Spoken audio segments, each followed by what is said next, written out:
Entre nous. Entre nous, Le podcast. pour parler de sexualité.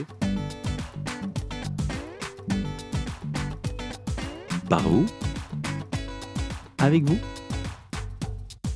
Pour vous. Bonjour, bienvenue dans ce podcast Entre nous. Cet épisode est un épisode hors série parce que j'avais envie de faire la promotion d'un sommet sur la créativité auquel j'ai la chance de participer.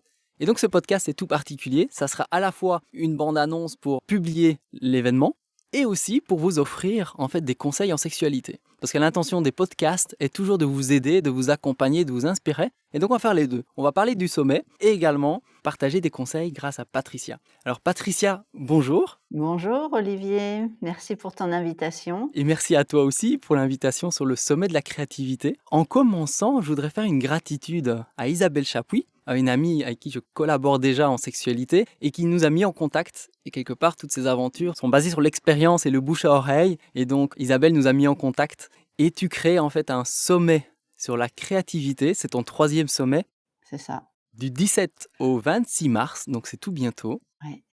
Je commence toujours mes podcasts par l'intention parce que je trouve que quoi qu'on fasse dans la vie, même une pensée, même un geste, même un écrit ou une création, la clarté, l'authenticité de l'intention est fondamentale. Et donc je l'ai annoncé pour moi, l'intention de ce podcast, c'est de mettre en avant, c'est un teaser pour le sommet de la créativité que tu organises et auquel j'ai la chance de participer en tant qu'intervenant, et aussi d'offrir des conseils aux gens. Et pour ta part, dis-moi quelle est ton intention? Alors écoute, merci beaucoup déjà. Effectivement, mon intention, moi aussi, c'est de faire découvrir ce sommet qui se prépare avec toi, entre autres, et Isabelle, que je remercie aussi, car grâce à elle, je t'ai rencontré toi et Michel. Belle rencontre. On va également évoquer le corps en lien évidemment avec la sexualité, la façon d'habiter son corps, de s'autoriser à libérer son mouvement également. Et donc c'est un sommet avec de multiples intervenants. Combien y en a-t-il et quels sont quelques exemples de thématiques qui seront abordées par les intervenants? Alors donc c'est un sommet effectivement avec 18 intervenants exactement. Il va y avoir différentes thématiques, créativité et art et énergie sexuelle et féminin, identité, intériorité, jeu également. Enfin, je me souviens plus exactement de toutes les thématiques là, maintenant que tu m'en parles. Mais en tout cas, l'idée des thématiques est née des échanges que j'ai eus avec différents intervenants. Ça m'a été inspiré par, ce qu'ils me proposaient, en fait. Et pour ma part, en fait, j'ai été séduit quand j'ai reçu ta plaquette explicative du sommet, parce que je vais citer quelques mots que j'ai piochés comme ça au vol dans tout ton texte d'introduction. Et je me suis dit, ah, on aurait pu changer le titre de sommet créativité et parler de sexualité. C'est pour ça que j'ai dit oui tout de suite et je me dis, ah, j'ai vraiment envie d'être en contact avec toi et voir si tu acceptais qu'on puisse faire un thème sexualité de par ton initiative. Mais ça me parlait parce que dans ton texte, tu dis, voilà, la création est un mouvement perpétuel, inhérente à la vie, c'est un élan de vie. On parle de rêve, de routine, de peur. Il faut s'autoriser à sortir de la complexité et aller vers le bon sens et la simplicité, rendre les choses digestes et accessibles, contacter l'essentiel, ralentir, porter son attention, écouter notre imaginaire, aller vers l'intériorité, donc l'intuition, les sensations. Ne plus vraiment être consommateur, mais acteur de sa vie, créateur. Il y a le respect de la vie, de la responsabilité de nos rêves. Tu dis ça vraiment, responsabilité de nos rêves, de nos idéaux. Agir et opérer des choix, oser faire les choses, sortir du moule, stimuler l'énergie vitale, quelque part confronter son désir à la matière, et donc à la vie, aux relations aussi. Et quelque part, c'est d'oser cette créativité inhérente et d'alimenter notre vie par la créativité, de se dire que ce n'est pas le monopole des artistes, on est tous des artistes et il suffit de le découvrir en fait, en s'inspirant. Et quand j'ai vu tous ces mots-clés, je me dis mais, dis donc, en fait, on peut tout transposer à la sexualité. Et mon cœur a dit oui, oui, oui, oui, oui, quoi, c'était fantastique. Et l'aventure du sommet, elle est comme la plupart des sommets, donc il y a une semaine en général d'intervention avec on va dire des conférences, mais toi tu les appelles des expériences. C'est ça. Alors, si tu veux, je peux un petit peu préciser, mon intention par rapport au sommet. C'est surtout autour de l'élan créateur et donc avec, ce dont tu parles toi au niveau énergie sexuelle, je trouve que c'est très, on va retrouver, effectivement des points communs et l'élan créateur pour moi, c'est notre partie vivante, tu vois? Qui existe tout naturellement et tout simplement, sans attente de résultat. En fait, c'est comme, l'idée de honorer la partie lumineuse, large, abondante qu'on a en nous tous, en la nourrissant, la stimulant, la cultivant et ainsi on va favoriser l'intensité de la vie en invitant de nouvelles sensations, de nouvelles idées, de nouveaux rêves comme tu as dit. Mais cet élan créateur, en fait, il est déjà là. Il a toujours été là. On n'a pas à le chercher, en fait. Il est là, en nous, chacun de nous et c'est en lien avec, pour moi, l'élan de vie. Oui, c'est superbe en fait ce que tu dis. Moi, je résonne avec tous les mots que tu utilises et c'est du bon sens en fait. Il y a vraiment cette idée d'inviter les gens à être créateurs de leur vie et d'oser l'art qui est inhérente. Et j'ai vraiment envie de dire aux gens qui nous écoutent, inscrivez-vous de suite. Allez-y, tout le travail qui est derrière est colossal et même si l'inscription est de quelques euros ou plusieurs euros ou des sommes plus élevées suivant vos moyens, c'est dérisoire concernant tout le bien-être et le bienfait de participer aux ateliers. Et moi personnellement, je serais même curieux de savoir à quel point participer à l'ensemble des conférences.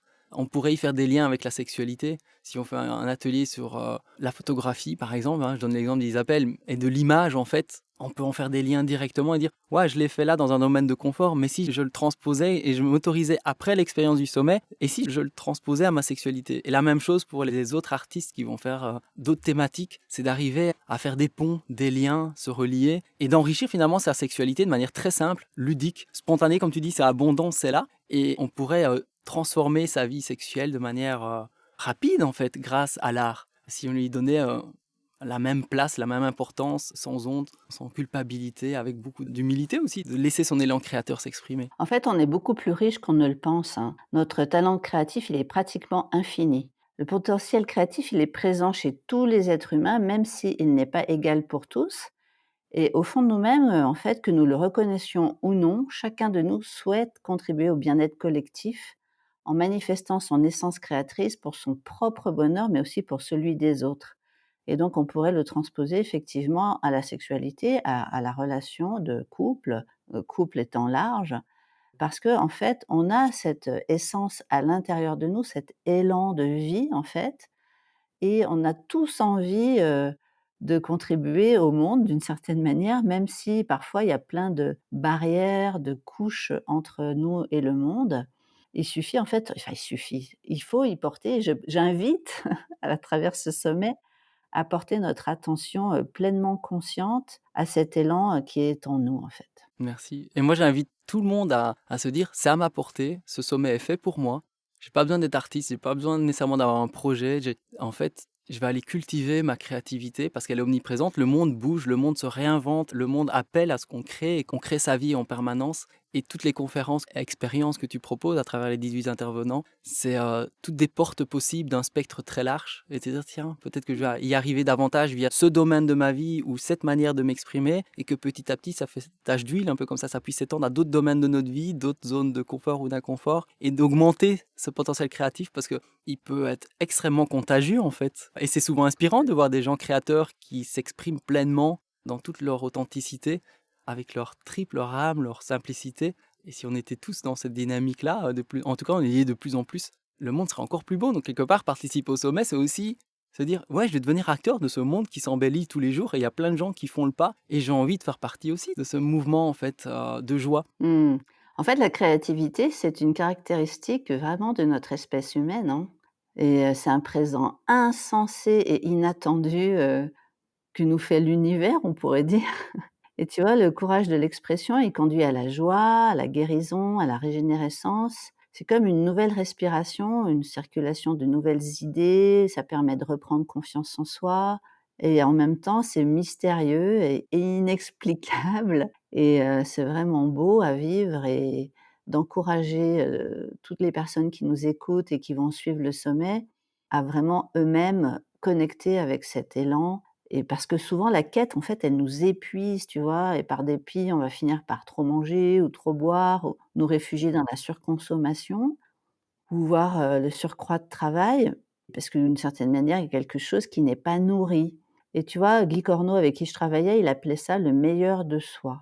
Je pense que le meilleur de soi, c'est vraiment la manière d'aller exprimer plutôt que laisser imprimer cet élan de vie, en fait. Waouh! Ce sommet, c'est un peu comme une école que tu crées de manière temporaire, comme ça, à rassembler tous des professeurs On pourrait se voir comme ça, un peu comme des passionnés de la vie. Tu les rassembles dans un lieu, un espace-temps comme ça. On fait une petite école temporaire. Tu offres tout un panel d'expériences. Et ensuite, effectivement, les gens après le sommet peuvent aussi s'inscrire pour des interventions qui auront lieu plus tard dans l'année. Dès le mois d'avril, ouais. Il y a la deuxième phase du sommet. Est-ce que tu peux nous en parler? Alors en fait, j'ai proposé à 9 intervenants du sommet, donc c'est la moitié, on va dire, des intervenants, un parcours de 10 interventions au total, parce que j'interviendrai 2 fois, au tout début et à la toute fin. Durant 5 mois, on va proposer 2 ateliers par mois, d'avril à août, le samedi matin avec, différentes, possibilités de vivre la pratique en fait, de mettre en pratique notre élan créateur donc et vraiment, tu vois, de développer, son potentiel créatif avec des ateliers qui durent 2 heures et demie à chaque fois. Donc c'est très varié, il y a plein de propositions différentes et l'idée c'est de, inspirer le maximum de personnes, de pouvoir répondre, à différents types de besoins aussi, pour stimuler son potentiel créatif. Et donc, je rappelle, pour ma part, pendant le sommet, mon intervention sera le samedi 18 mars et la thématique sera C'est ça. vers une sexualité épanouie. Le monde bouge et moi aussi. Et donc, on parlera de créativité, d'élan de vie, de sexualité. Et ensuite, je reviendrai en phase 2 dans cette équipe de 9 intervenants le 17 juin pour une version plus approfondie, une étape suivante avec plus de temps, dans un contexte un peu différent, un peu cocooning aussi.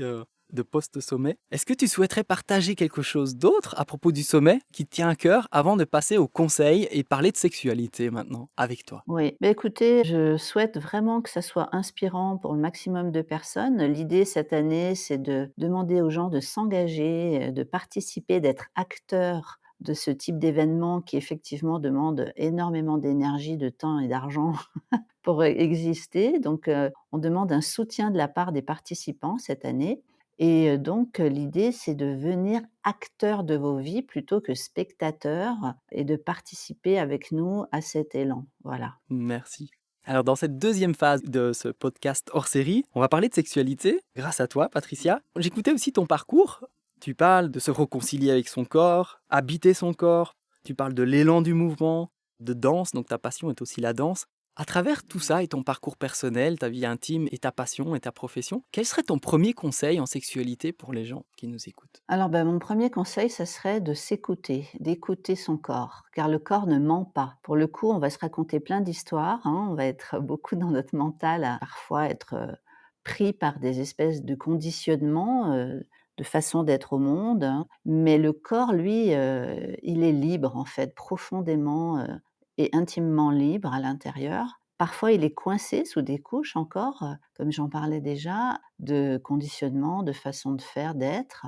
Mais, si on se met à son écoute, on va pouvoir déjà l'habiter davantage, il va se sentir écouté et du coup, il va nous parler, en fait. Donc, la 1er conseil, ça serait s'écouter, écouter son corps qui a beaucoup de messages souvent et qu'on n'écoute pas, qu'on n'entend pas et parfois il va falloir qu'il fasse une malle à dire pour, se sentir entendu. Donc, écouter son corps, prendre le temps d'être, là, présent à nos sensations que nous imprimons pour, dans un deuxième temps, les exprimer. Hmm, merci.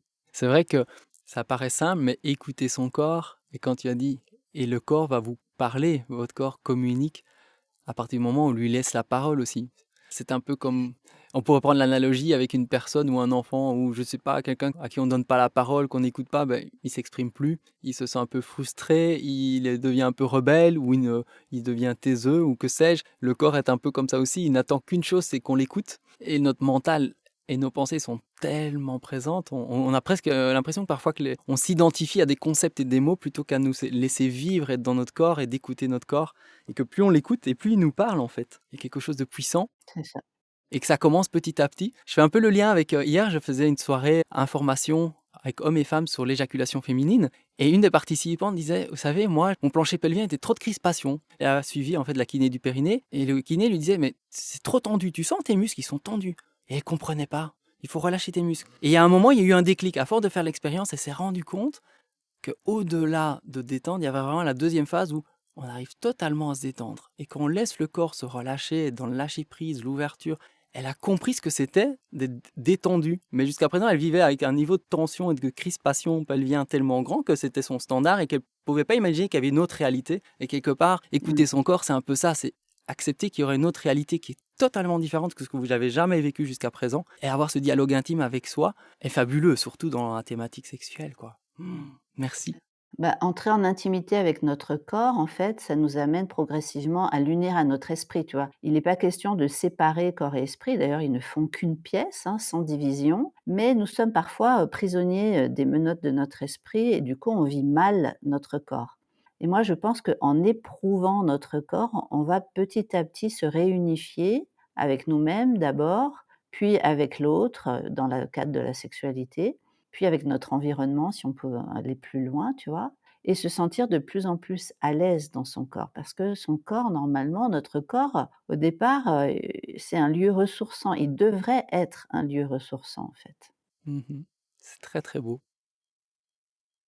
J'ai presque envie de laisser un long silence pour digérer hein, et laisser décanter ce que tu nous partages avant de passer au deuxième Mmh. sujet. C'est vraiment beau. Hmm. C'est ce lieu de ressourcement en fait, qui est puissant et qui dépend que de nous en fait. Complètement, ouais. Allez, plongeons dans le deuxième conseil à présent. Alors, bah, en fait, l'élan sexuel, l'énergie sexuelle, moi, elle me fait penser à notre élan de vie. Quand le spermatozoïde cherche à aller atteindre l'ovule, il va devoir traverser des tas d'obstacles, des concurrents également, et celui qui va finalement atteindre l'ovule pour un futur fœtus est un guerrier, il a un élan de vie, persévérance, une détermination, hors norme pour pouvoir aller, vraiment créer la vie. Donc vous voyez, tu vois, le premier élan de vie, en fait, c'est déjà ça, c'est la manière dont ce spermatozoïde, il va vraiment aller, chercher à créer la vie. Et puis après, il y a la façon dont on est. En fait, selon comment on est, si on est par voie basse ou si on est par, césarienne, ça va pas nous procurer les mêmes sensations et les mêmes élans justement dans notre vie. Le fait de naître par voie basse va demander, au bébé de pousser sur ses pieds et de pousser sur la paroi utérine de façon à s'extraire en fait. C'est pas facile à naissance, il va devoir chercher, comment se tourner, passer ses épaules, sa tête, ses épaules et puis finalement sortir d'un coup et en fait pour moi, ça donne, on va dire, une couleur, une qualité, à tout le reste de notre vie. Alors, les gens nés par césarienne, ont aussi un élan, attention, c'est pas ce que je veux dire. Il va falloir parfois qu'ils fassent une séance d'ostéo pour retrouver ce mouvement, qui va les propulser en quelque sorte, dans la vie et je pense que la sexualité, il y a cette idée aussi d'élan, tu vois? De désir, en fait, ça part du désir. Le fait d'avoir un désir va nous donner un élan, va nous donner, une dynamique, parce que c'est une forme de dynamique également. Ça demande de l'énergie, hein, ça demande à ce qu'on soit présent, ça demande à ce qu'il y ait un élan. Merci. Quel est ton conseil suivant? Ce sont tous des sujets qui sont interconnectés et à la fois séparés des uns des autres, mais qui parlent de ce mouvement et de la danse de la vie et de son corps. Quel serait ton conseil suivant? Alors, bah, déjà, ce serait d'articuler son corps. Enfin, on continue du coup, on va dire le voyage à travers, la peau, les couches, les différentes couches de notre corps et pour moi, se sentir libre dans sa sexualité, ça demande à être mobile. Ça demande une forme de mobilité et donc de faire circuler l'énergie vitale en nous, faire circuler le souffle en nous et de bouger en articulant son corps, en, ayant le mouvement qui circule dans tout notre corps, que ce soit dans nos membres inférieurs, nos membres supérieurs. La façon dont on va articuler le bassin évidemment est hyper important. Ça demande à convoquer une forme de souplesse, tu vois? On va devoir convoquer une forme de souplesse dans son corps et dans sa tête, de manière à être libre dans son mouvement. Et donc, au plus vous allez être souple, assouplir votre corps et au plus votre mental va être assoupli également. Pour moi, c'est un espèce d'équilibre entre corps et esprit et au plus vous allez avoir une forme d'ouverture au niveau de votre esprit et au plus vous allez avoir un corps présent. Et donc, il y a comme ça un voyage entre les deux, le fait de bouger d'une manière ou d'une autre, hein, d'ailleurs, on a chacun notre façon, de mettre notre corps en mouvement. Ça va nous, libérer une forme, de sexualité plus, j'allais dire débridée, une forme de sexualité plus, souple en fait, on pourrait dire aussi. C'est magnifique de nous partager quelque part, ta sagesse personnelle de cette connaissance de la danse et du corps et de l'éveil du corps et de l'âme, quelque part un peu tout ça, mais à travers un message pour la sexualité plus épanouie. Et quand tu parlais de mobilité, je voyais aussi l'image d'être acteur de sa vie, d'être créateur de sa vie et de, quelque part, d'oser des expériences, de mobilité des pensées, mobilité du corps, aller se rendre dans un endroit, oser dialoguer, aller insérer de paroles, rencontrer des gens, oser la rencontre en fait, parce que la danse c'est aussi la rencontre des corps, c'est s'écouter, c'est beaucoup d'écoute et ça me faisait voyager dans cette, tu vois, cette métaphore de ce que tu expliques pour le corps, mais dans nous, dans le mouvement de la vie en fait, dans cette mobilité à la rencontre des autres, parce qu'il y a des événements sexpositifs qui existent peut-être dans votre région, ou des gens fantastiques qui ont fait des parcours et qui peuvent vous inspirer, une suite naturelle de se mettre en mouvement collectivement. Et quel serait ton dernier conseil avant de clôturer ce podcast? Alors je dirais, c'est d'être à l'écoute de façon un petit peu plus subtile encore, un peu plus fine de notre corps, en initiant le mouvement de l'intérieur. Alors de quoi je parle? Je parle d'un mouvement qui est très organique. Tu vois, c'est de partir de l'intériorité en fait, par exemple, on peut initier le mouvement à partir du cœur, on peut initier le mouvement à partir du ventre, du nombril, de la région du nombril qui est le centre de notre corps, pour aller vers un mouvement qui est plus fin, qui est plus, sensible, à l'écoute de la personne et de soi-même. Parce qu'en fait, on est souvent à l'écoute de la personne, mais on oublie d'être à l'écoute aussi de son propre corps. Et ce mouvement plus organique, plus profond, plus interne, il va nous amener dans une qualité de présence qui est encore plus, fine, en fait. Il nous demande de se mettre au rythme du corps, qui est plus lent que celui du mental. Donc quelque part, c'est vraiment une forme de ressenti de notre monde intérieur, qui nous met en contact avec notre dimension, on va dire, singulière, mais aussi de l'intérieur, ça va aller vers l'extérieur et là, on va être connecté à une forme de dimension plus universelle et il va y avoir ce lien entre intimité, ouverture, tu vois? Une espèce d'aller-retour comme ça entre ce qui se passe à l'intérieur et ce qui se passe à l'extérieur. Moi, ça me parle beaucoup quand tu parles de mouvement organique, qui est bien au-delà du mental, parfois qui est même intuitif. Hein. On ne sait pas pourquoi, on ne doit pas le justifier. Quoi. C'est comme quand un artiste fait une toile, il ne doit pas mentaliser, expliquer chaque mouvement. Il le vit, il l'incarne et c'est organique, c'est spontané et c'est au-delà des mots en fait. Ça me parle beaucoup, moi, ce mot-là en tout cas. Un grand merci, Patricia Olive, Ben, merci à toi.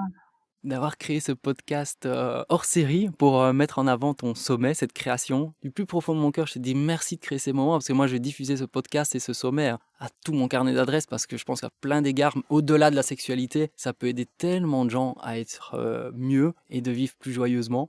Donc vraiment, merci de créer ces moments parce que c'est précieux et ça demande tellement de temps. Je me dis, mais il faut en parler, il faut vraiment faire du tam-tam, du ramdam, il faut amener du monde parce que c'est très très beau et c'est rare en fait d'avoir ce moment et de se retrouver tous ensemble en équipe pour déployer toute la Mmh. créativité avec toutes des personnes passionnées et de montrer cette abondance en fait. Et donc merci beaucoup pour ce sommet. Merci à toi, Olivier. En fait, l'idée, c'est comme toi, de ce que tu fais dans ton travail, comme ce que fait Michel aussi avec le podcast, c'est de faire circuler l'élan, en fait. Faire circuler l'énergie, faire circuler l'amour et plus, ça va diffuser et plus, le monde ira mieux, je pense. Il y a une façon de ralentir pour ressentir, une façon aussi, de retrouver, on va dire, cet amour pour soi, pour son corps qui va nous aider à avoir dans un deuxième temps aussi pour moi, hein, ça commence par soi, hein, prendre le temps et être à l'écoute de l'autre. Tout à fait. Et me venait intuitivement à l'esprit comme ça en t'écoutant. Parfois les gens font pas de lien entre la créativité et leur sexualité. Et pourtant, parfois on est en panne d'inspiration. On croit être en panne d'inspiration, mais comme tu dis, non, c'est naturel, c'est un mouvement naturel d'être créateur.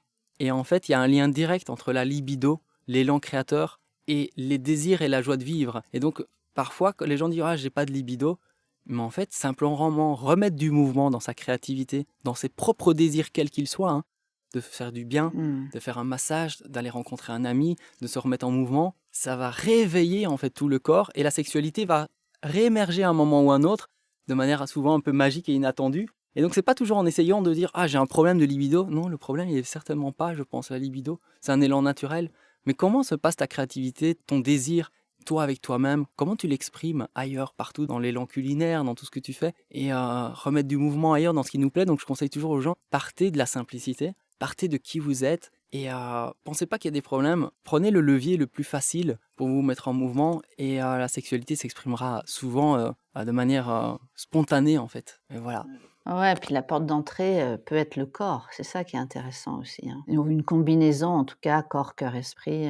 Alors là, on ouvre encore des portes et des dimensions. Ouh, on est parti pour un deuxième podcast. On va terminer, voilà. Non, c'est fantastique. Merci beaucoup. Comme quoi, quand on dialogue sur le sujet, beaucoup de choses émergent. Donc, merci d'avoir accepté de faire ce podcast hors série, mais surtout d'avoir partagé ces conseils en sexualité qui sont tellement beaux et qui viennent de ta passion de la danse, en fait. Et peut-être que ça parlera à beaucoup de danseurs et de danseuses ou d'artistes ou de, que sais-je, à des personnes qui sont principalement dans l'expression corporelle. De tout cœur, merci. Et à tout bientôt. Rendez-vous au mois de mars. Oui, c'est ça. Merci beaucoup Olivier aussi, hein, pour tout ce que tu fais et franchement, ça mérite aussi d'être soutenu et vraiment moi aussi je partagerai, et en tant que partenaire du sommet, tu vas être présent également avec, le centre et c'est vraiment chouette, effectivement de diffuser toutes ces bonnes nouvelles par rapport à ce qui peut se passer parfois autour de nous qui est parfois morose. Je trouve qu'il y a beaucoup d'espoir, ça donne beaucoup d'espoir en l'humanité. Voilà. Et j'avais envie de rajouter une autre remarque, c'est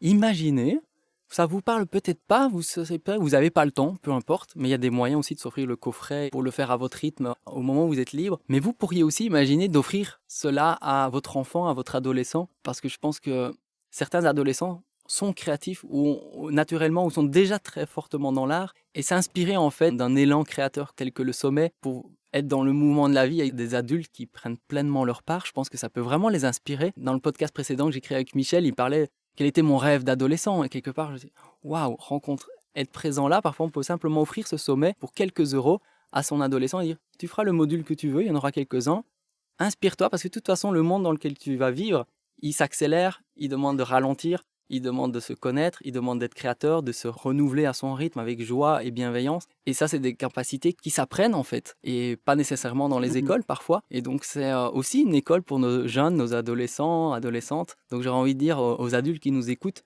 et si vous offriez ça à vos enfants ou à votre filleul, à vos neveux, à lui faire la suggestion, c'est quelques euros, quand bien même ça crée une porte, ça crée des liens et de la discussion entre vous. Voilà, je vois 1000 manières en fait de faire prospérer cette initiative et de l'offrir en cadeau à la jeunesse aussi. Oui, ça peut être aussi participer entre parents et enfants lors des ateliers qu'on va donner à partir d'avril. Oui, effectivement. Ça peut être un échange, ouais, assez sympa. Bah, écoute, un grand, grand merci à toi, en tout cas, pour cette initiative et aussi à Michel et à très, très bientôt alors. À bientôt lors du sommet. C'est ça. Merci beaucoup.